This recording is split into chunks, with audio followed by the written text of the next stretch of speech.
جبکہ بات کرتے ہیں اصحاب کہف کی، یہ واقعہ کب اور کیسے رونما ہوا۔ خبر جنگل کی آگ کی طرح شہر میں پھیل چکی تھی۔ سب نوجوانوں کے رویے پر حیران اور مشتعل تھے۔ مارنے مرنے کی باتیں ہو رہی تھی کہ اسی اثناء میں ایک درباری نے بادشاہ کو آ کر بتایا، عالی جاں، شہر کے چند نوجوان باغی ہو گئے ہیں۔ وہ بتوں کے سامنے جھکنے سے انکاری کر رہے ہیں اور کہتے ہیں کہ ہم ایک اللہ کے سوا ہرگز کسی دوسرے کے سامنے پیشانی نہیں جھکائیں گے۔ یہ سن کر بادشاہ نے فوری طور پر نوجوانوں کو دربار میں پیش کرنے کا حکم دے دیا۔ بس پھر کیا تھا، درباری حکم سنتے ہی دوڑ پڑے۔ تھوڑی ہی دیر میں ان باغی نوجوانوں کو گھیر کر بادشاہ کے سامنے لا کھڑا کیا۔ اللہ تعالیٰ نے اس واقعے کو سورہ کہف کی آیت 9 سے 26 تک میں بیان فرمایا ہے۔ اس میں سوال و جواب شروع ہوئے تو نوجوانوں کا نعرہ توحید دربار میں گونج اٹھا۔ ان کی ٹانگیں کانپ رہی تھی اور نہ ہی ان کی زبان میں لڑکھڑاہٹ تھی، کچھ بھی نہیں تھا۔ انہوں نے کمال، بہادری اور پوری بے باکی سے اپنا عقیدہ بیان کیا۔ ارشاد باری تعالیٰ ہے، یہ کچھ نوجوان تھے جو اپنے پروردگار پر ایمان لائے تھے۔ ہم نے ان کو ہدایت میں خوب ترقی دی تھی اور ہم نے ان کے دل خوب مضبوط کر دیے تھے۔ یہ اس وقت کا ذکر آج اٹھے تھے اور انہوں نے کہا کہ ہمارا پروردگار وہ ہے جو تمام آسمان اور زمین کا مالک ہے، ہم اس کے سوا کسی کو معبود بنا کر ہرگز نہیں پکاریں گے۔ اگر ہم ایسا کریں گے تو ہم یقیناً انتہائی لوگو بات کہیں گے۔ یہ ہماری قوم کے لوگ ہیں جنہوں نے اس پروردگار کو چھوڑ کر دوسرے معبود بنا رکھے ہیں۔ اگر ان کا عقیدہ صحیح ہے تو وہ اپنے معبود کے ثبوت میں کوئی واضح دلیل کیوں پیش نہیں کرتے؟ بھلا اس شخص سے زیادہ ظالم کون ہوگا جو اللہ پر جھوٹ باندھے؟ بادشاہ نے نوجوانوں کی بات سن کر انہیں سوچنے کے لیے کچھ دنوں کی مہلت دے دی اور ساتھ ہی یہ دھمکی بھی دی، اگر وہ اپنے موقف سے پیچھے نہ ہٹے تو انہیں سولی پر لٹکا دیا جائے گا۔ نوجوان بادشاہ کے ظلم و جبر سے واقف تھے، پھر بستی کے حالات بھی ان کے سامنے تھے۔ ایسے میں ان میں سے ایک نے مشورہ دیا، ساتھی، جب تم نے ان لوگوں سے بھی علیحدگی اختیار کر لی ہے اور ان سے بھی جن کی اللہ کو چھوڑ کر عبادت کرتے ہیں، تو چلو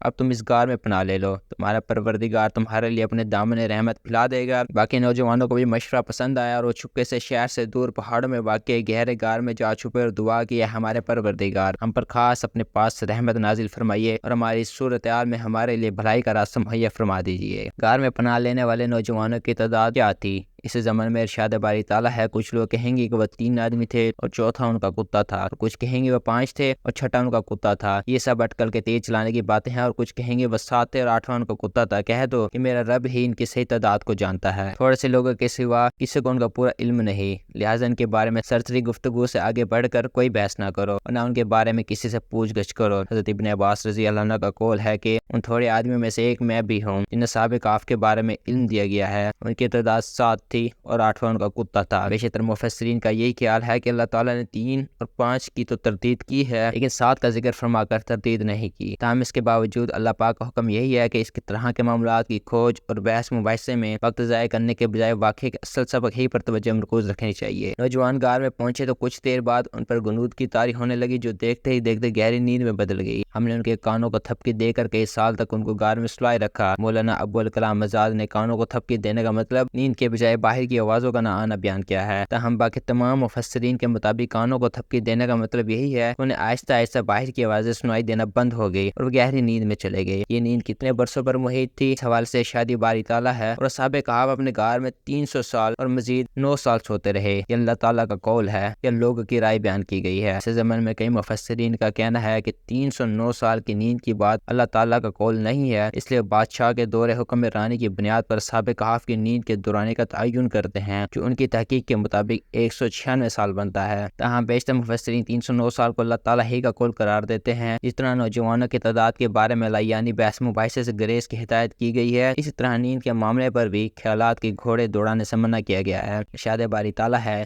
اگر کوئی اس پر بحث کرے تو کہہ دو کہ اللہ ہی بہتر جانتا ہے کہ کتنی مدت سوتے رہے۔ آسمان اور زمین کے سارے بھید اسی کے علم میں ہے، اور کتنا دیکھنے والا ہے اور کتنا سننے والا ہے، اس کے سوا ان کا کوئی رکھوالا نہیں اور اپنی حکومت میں کسی کو شریک نہیں کرتا۔